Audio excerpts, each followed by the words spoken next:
manifestation qu'a fait dans États-Unis jodi an ka yon nan pi gros manifestation dans l'histoire États-Unis according to Washington Post.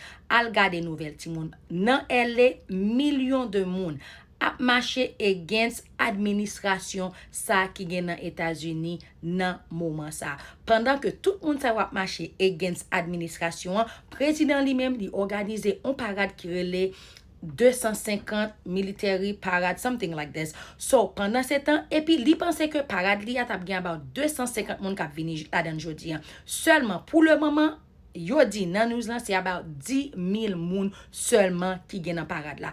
Pendant ce temps, la pli ap tombe nan parade la. Nan Virginia, gen yon ti garçon qui conduit machine ni nan yon nan parade yo, li frappe on moun. Si que ou poko abonné là, ou besoin compte tout nous ce qui passe dans les États-Unis, pas oublier peser sous bouton abonner là, partager message ça à famille, partager la avec amis parce que nous même haïtiens n'a prêté informer dans ça qui passe dans les États-Unis. Malé